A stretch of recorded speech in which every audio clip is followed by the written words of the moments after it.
ga se som ni pakhat dar kwale achan ve ania tuna hianin kan omna hmun hi vai vakon aizola kanom me kani kan che chawangin Mizoram chu COVID-19 chupui chuan min lu khung ve tame kania tuna hianin community spread hi om nge om lo ti te kan mi thiam ten ngun takin an ngei to a tiang chuanin suang to an nen rin dan nen tiang chuan mitin mai kan om me kani chuti lai mek chuanin aizol bi ka aizol municipal corporation area bi ka chuanin total lockdown puan ani a tiang chuanin hei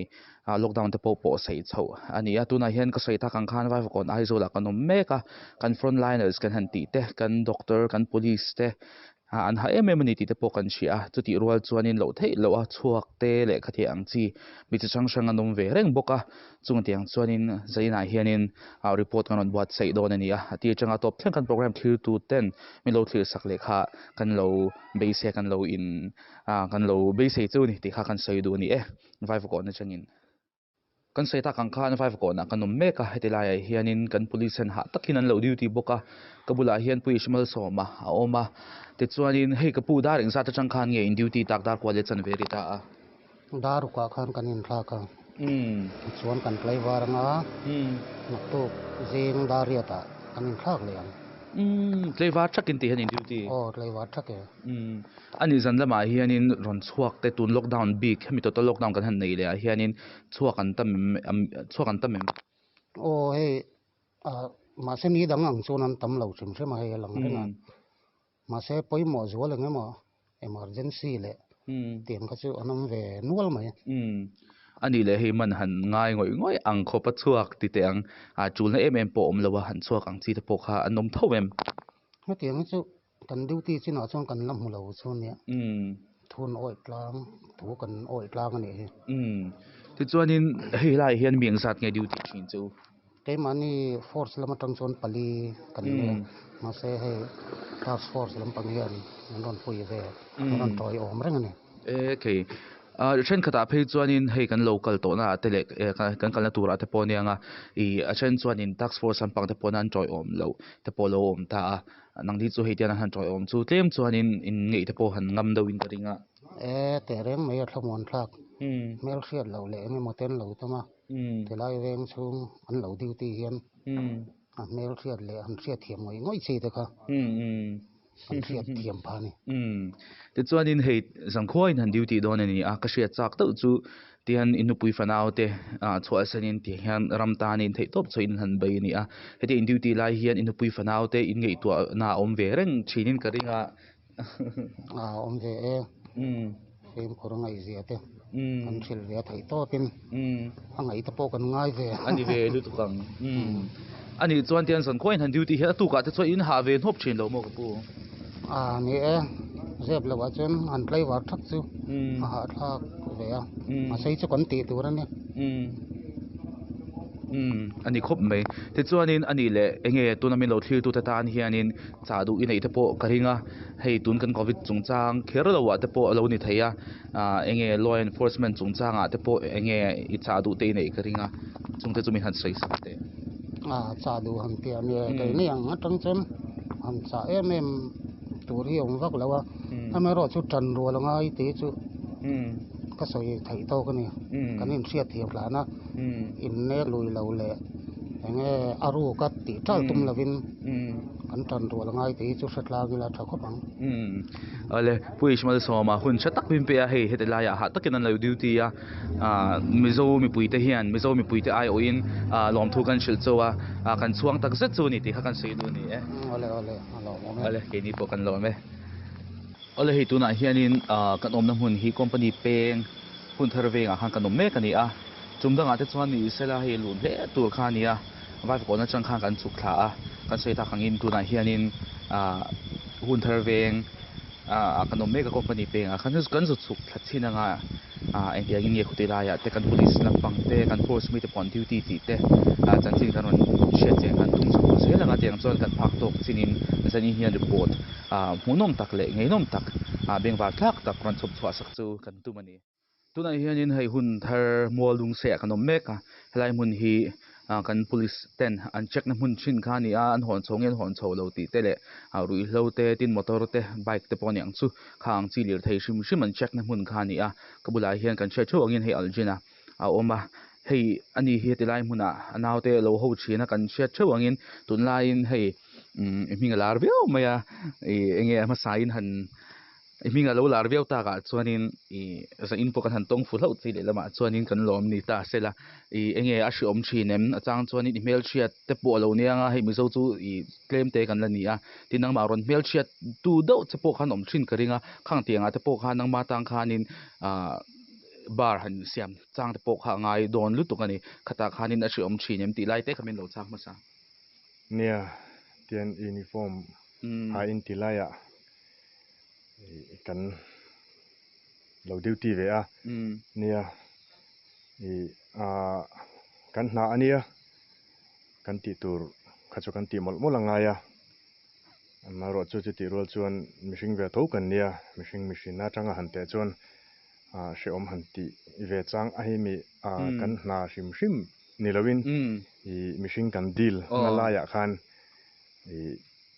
engani hriom han ti ve chang ti mela mi chan mi din man kan awangai tu khan kan na kan tho tho angai si lai kara khan kalaya khan engani harsa han ti chang chu om ve fo mai dan chungaleng kan om si lawa angkhat veka hru tanga yatin virus hian tute ma clear big box si lawa chulai kara chuan ni headline na tho hi thiam po angai khup mai chinina ani lutukang ti chuanin ani le hei tiang kan on thleng thla dar somari don chhota a daring za thle atang khan nge in duty chana chuan daring za thlenge te hianin in duty don vo in lama day duty te kha group li kanom ta vo in lama day duty te kha keni hian dar sare kan su thlak ta naktu zing kara dar kubor vela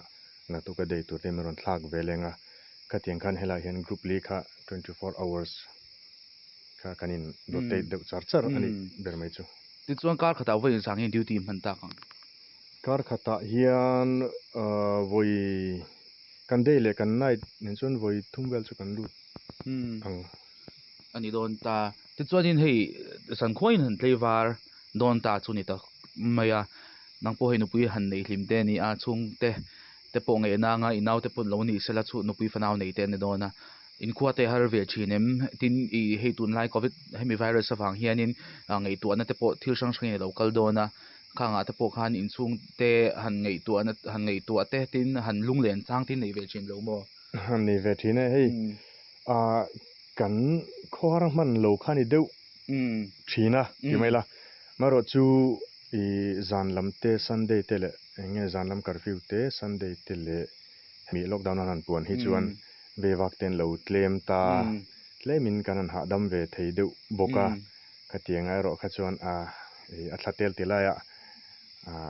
kan du le kan tum wang chak wang po ni big chuang lewin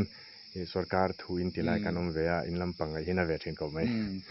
ani chuan khai han sei zo a chhun lampang a te khan in mi ti sang sang in lo ti dinga ti khan mi chitin reng mi chitin chitang in ti tiang an lo chawani a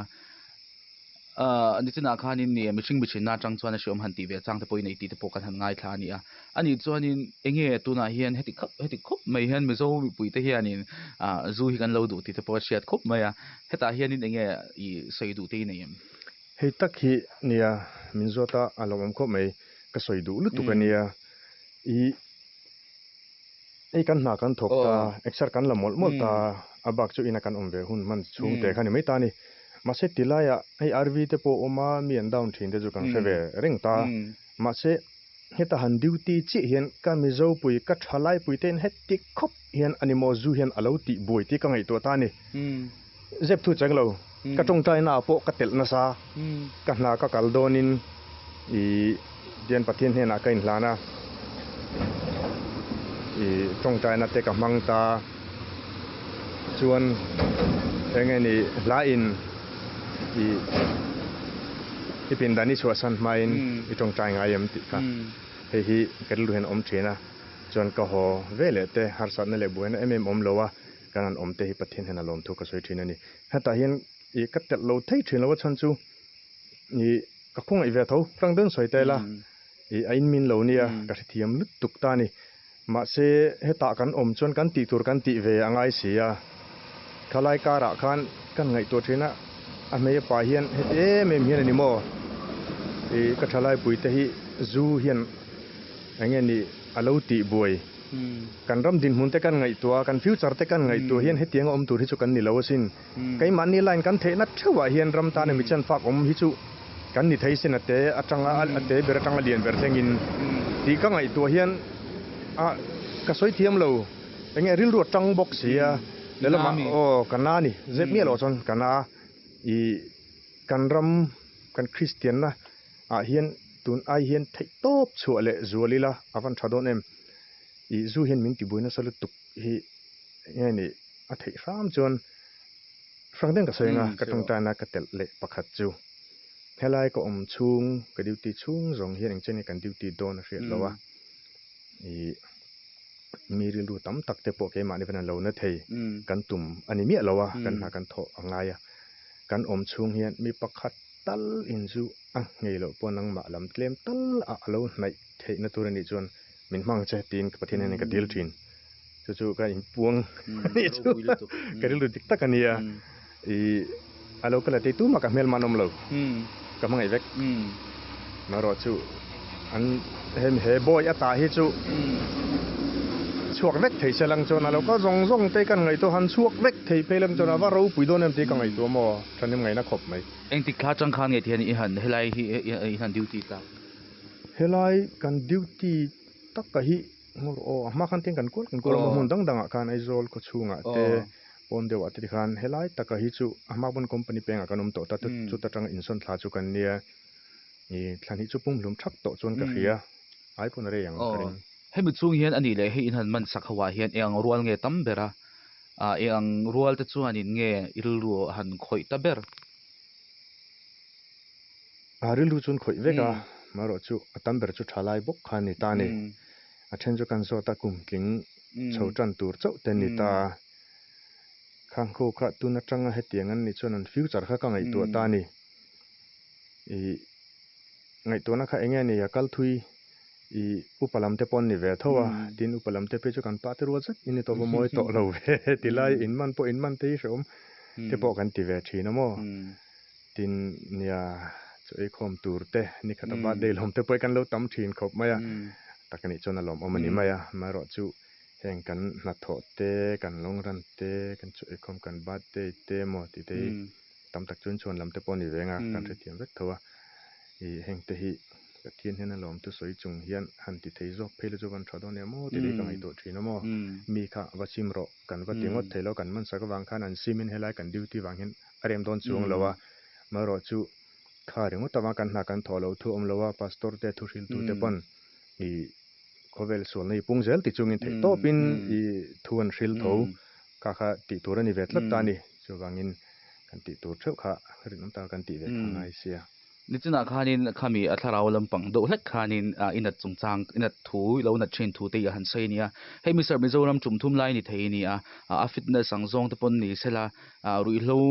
ina ati boilo mishing ini chuta chuanin heti anga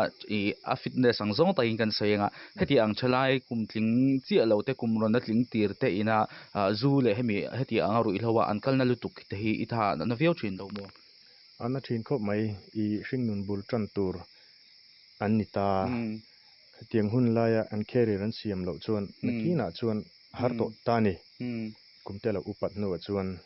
tian hun aloin let zela thangthar thatak takan lo ran chuak ve zel boka chuwangin I an khere ran siam thei lai hian kong ti ki zo ram se hi kadua tin nu le patam tak po I mikhal tak tak fa te I khwa khira engeni kong dik zo puin omanga chuti rol chuan tam tak hi chuan thla zalen de emoni o ti te po hingai tu na hian omomo tun ai hian an fa ti khoila ma ngen kala engen ti tu tengen kom te hi hria ila I engeni han thani ngai de liken han je chiang sela o khatiang kha an mo phurna te po hi ani in ka hria mo kumtling lo te po ti la hen an local phone ya sep lo chan I an nu le pa te kan an piak sak te I engeni kan hriatthiam ti mai la I kan khongai tak te po an tam mai ti la chon mo ta chuanin rilru khoi do tu nang ma helai han duty to inau ten en point han sei howa nuwa rul khoi do tu te an omem in tongem alim oma kha chu om don thua khami kha sei ma support te nia i ril khoi deuh deuh hi an om i soile soinu ei kum upato takte an hmel han ena ama chakna chuan tal chuat chu du ve ang mole ma se ami hring chakna chuan a thei to lo ani hmel sia han tian hmel han en po ei momo ngoi ang chi te khan om ta ni hetiang ho hi eng tin nge kan ti dam theiang ti kha ngai to na hen au momo e momo ngoi han en po enge telo om theilo ti mai la kha tiang ang chi te khan om ta tin i kan je tel du chu an background hi hangowi tam takhi chu tilamo drugs addict te zu ngolve te hi he tila broken family nu le pa te in thren midang an ngai sak awanga emo til engi mo wanga chung ko ke chia nu emo pa te emo pandonin ko puidang an lo nei to a fa te no ne to I an hring nun lai lak lo lutuk lelam atlang ta thei to si lo kholai hlim na zong te hin ni ve ta ni dik tak sai chon in dem ngot thei pon ni lo tan ma ni mi wal hrim hrim ma chu I khat he tiang ho hian ril don khoi thin khop maya I tilaya kan hna kan tho bak chu mundanga kalarem lo ta han ti bak thei ni si lo a I ange tian kan an han kala an kalle zen turan hring nu na kha ka wangai to hian mo ngeril ruan khoi thin kha tiang khan tam maya I chu tiang lo po ti mai la hei ti lai min han ti nui hok hok te po hian tam ko I tian I ti lai ya enge I panga ten kan ha kan to kama sen kal nu hi chuan kan ti ya enge ni shom kan ti ve thing ke mani ho po hian mo kan soi zui ve lu tu ka kan soi zui te khan eng teng e melo soi zui ro chu dang dei ti po ka revek thowa mor chu khang kha chu enge nei shit la ve ka ngai maya ril ru chon ka ba ho chong lo te chuan ani chuan in hei lelama chuan mi mel thiat ni min kan chelu tuk thea chuda chuan in nangma ron mel thiat do tu che ron dor tu chete hei Aldrin ron tia khatia ron ti tu chete an tam viau in kharinga khalai bor chau khan seite nia I an deu reng na khatiang hok I ka se thiam vek thoan I an ril ru khamo I nia min han kan han nge tinge eng local thin chu ti khate ka den ti dona Aldrin an ti hi chuan pan den kan soinga Aldrin an ti hi chuan he lai hian ka en hian ka khongai ero ka tuiral ve thin ti lai hian mo dik tak soi chuan ka tuiral ve zoi thina ma se I kan ti tur kan ti lo thei big si lo lai kar kha harsa ve ta an tam kho mai khatiang ang chi tin hmel hriat te pon lo langa engai ni helaya engai ni thian ti mai lang te pon lo langa tin hetlai local zong kha helai bo ruak dion lo khu milam tlang tur le mo na thil kai noi te pokha ani vek thota khang vela khan engai min han chi bai tum lop te pok ngoro tunlai bo ro ka chon tian ril ruin in chi bai la kha to mer se thiamang khan an ti lop te pomatin tla kanan lak lop chang te po kam kho maya ma ro chu nia katia tlan lak pui te kan enga ni check lo emo man lo ti ang chi kha katiang enga ni dot ti mai la ang de chola dot ang chi kha chu I the dak ching lo wila katiang kan an thien te bok hin ti chep le thin ti hi seve se ka du mo khalai te kha ani khop mai chuan in ani le hei tuna mania tunhaya khan phun chonga te tiang khanin boro ka han omta positive kan nei mai thei nei lo mai thei ti din huna kan ding ania khalai bor chho lai khan in ril ru shom vem ti ha ka se cha ka kan ril ru khomo a she omani se tok mayang a chan chu an pal tlang ber kan ni ta kan ril ru kha she om ta chon an ron kal ni khan soi chi ani lem lo na lai tur chu ka shelo kan soinga an kal ni khan kan lo request ta chuan kan pu te kan han ro na kan pu te khan khalai rem chang an lo ti thei chuna thalo man tia sub sample aron lak ni khan hemi bil tu MLA la ka pon kan lawm lutu kani keni khamin ti telve theilo wa keni helai kan group big mai ni lowin ke group dang duty te po kha kanin cha khom ta ti khana lo rem chang hlawani chu helai zong te ne khan te san ni ron kan nei ta chuan hei thu lom kan lo soi lai lai lo mai i kan negative ka pathian zara ka tong tai na pathin na chang ti ka he chenga i lom thu po ka soi na sa tin hei helaya kan bel top te hi i pulurate i anu nu dingi te hi an fel khop maya i kan tan chon van tir ko an ni rengot ani berma yang chu ti hian hei thlatel ti la kan oma engemaw min ning le engemaw hmel po an pulo mai ni lowin ti hian mani in ang chin kan oma i an la kan lom tak set zeta i kemani police po hian an that na hi kan rule seng lawang kan bana sain ka hria i tinani te po hi henglai velan chon lu cho tam nan nia ni kan han request a test te po khan helai chu kan film kan lom tak set kan lo the kan ti kan soi bang theilo ni zanin chu cái này pon kan lo lom pui lu tuk chu chuanin ani le hi zona han in zo chiam hun pon ni lawa chu ta chuanin han thin che do te hei ni lengan hen duty phe chon chun pachanga phe chon ruate lo sur lawa khatia ni te lo duai lo phe chon chau nen tin mani ya mishing na heta enge mishing ru hanan dang te po lo nei the lo chang ange thin che do ni te po lo thleng lo thei lawa khatiang ni te khan enge naw te cha china or nang ma poina enge I nang ma iru ruwa khatiang hunang khan eng teng nge lo in ti chak china I lo in fui chin ti kha cha ke hi han ti te lui tun ma chon thin ter ve do lek thin kania ma ro chu I kan mizo zi nga po vana pati puhial tur ko nim ka zai dam zira ti khan arbom ta pon paisa ka charang ka tale mai ngatia ka thenga thil ka thlau hian zai dam ha ka zir ta ne kan nui luya kan charle mai ang kan te de kan nui lu ta theng ka tia zai dam hi lo zir thei lu tu ka ni ti chuan enge ni nun khalin thlak ve a kum ta malo liam chuan helai kan an duty police na han tho hi chon har sa fe thin achan chu mishing kan deal tel tlat amo mi chi sang mi tin chitin chitang kan deal ta ni tin helai kan khong ngoi tan kan lo man sakangai ta ti khang kal me ro u I kan chet them thei dan berania I case nei te hi a thalo chuti khati kan an ti chang po enge ni tlema lo lem chho deuh to te I moi hoi le za kha local pel deuh hlek to ang level vel an tur ut chi te khan omta te la midang kan lo chek te lo ngai thin ta khatiang lai kara khan I har sa ve thin khop mai mishing ve thok kan niamo har sa thin lu tuka ni maro chu enge kut thlak ti te mo khatianga I an zong in fuak emo khatiang kha I ke chu kati ngai lo ni police ngai thok ma ila I mi han vok le ti hi kati ngai lem lowa en kan nau te po hi karem ti wak lo ti mai la chuan community thei chu I tongkam hian mishing hi in deal thei eng ma chan hi om ve ta ni hei ma sakram ram hi tha ka te thin lung nei vek kan nia mishing chu han ti ila chu wangchon kan nau te po hi ka hrelatin I tuna kan nau te ho hi an fel khop mai ka duty pui om reng an ni hi katia social tur ka hrelo an fel khumai ang thil tiang lama fi dim chin lo ni bokamo I an ma ni po hi anga ni tian thadin kan in brief a kan thok tlang a thatak kan thok tlang ni ole zona to berata anin hei lelama chuan ami shat thlo berai nia hlaya duty singa chuanin Facebook ate social media sang ate tianin an lo kap che inte te ang ti sang lo soi che maro chu I chana pakhat ma kan hungai lowa lelama chuni puitlin sia po tam taka alanga heta hianin enge soi du tlem tal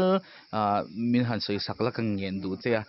enge ni chu lo sia sela chu tiang zok chu ni a han ti te mo tin nangma ina an mani ingei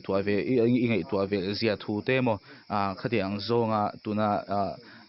thil theng mek mina enge talk of the town inina pakhata hi engtiagin nge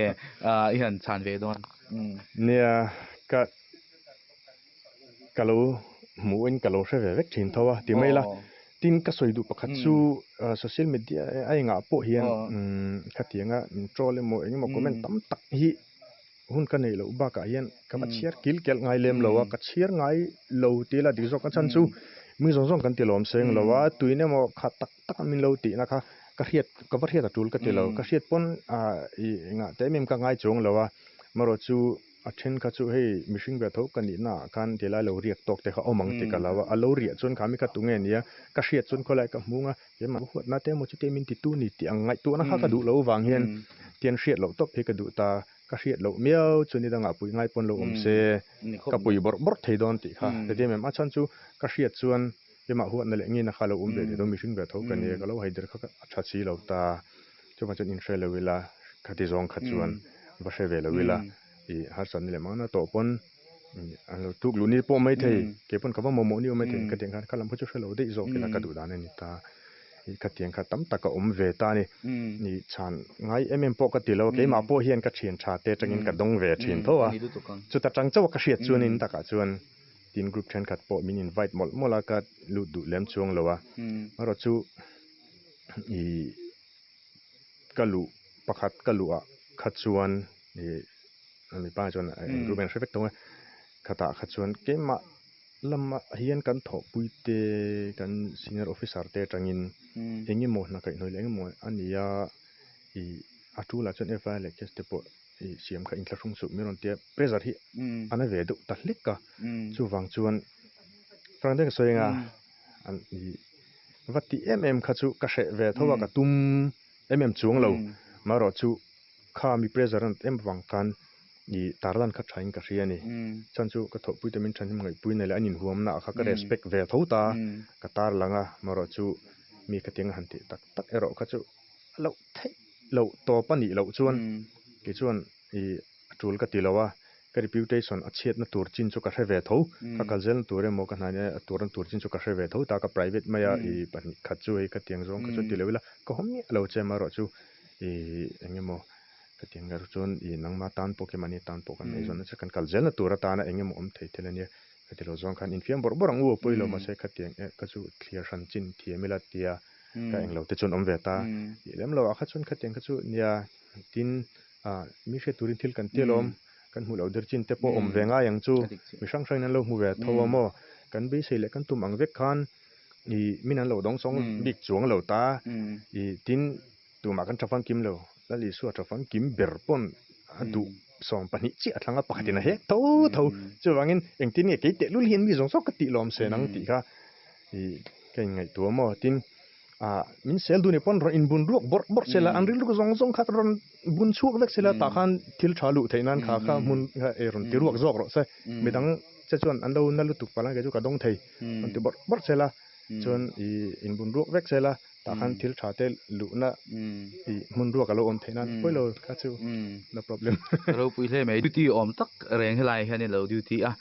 in ti pachan ngai chang te po mishinga chuanin engkunga po hian kan ha tho a po hianin om ngai lai hi om ve a tiang chuan ang mai lo in ti pachanga tiang chuanin hei sel na le emo po lo ni sela I lo dong song thiama chung tiang khup chuanin lo in huam ani ti kan han hriat hianin hei sen ina hianin tum lo doin kan han in mu bok nen hianin lawm oma ro pui kan ti hle helaya hun thamin lo pe kan lawm ate chuanin zona top ber tak tanin enge khan ni china kha kan soi to I ru lo na ve thin thu te an mani han moi khong ina zong nen te le te khopian kan ramin rui lo kan lo du ni ti te kan han che chho ta nang ti chuani heta hen enge to ber ta hian soi du inei henge han soi du riau ne ka soi du le karil ru enge khoi mm2 ne chena ka soi ka thalai puite I hetilaman han tlan tla sup ko hu hian helai thui wa kan thleng don lo ti haril ru na sata ni helai bor velan ti tur chu hriat mai ta o pathian hian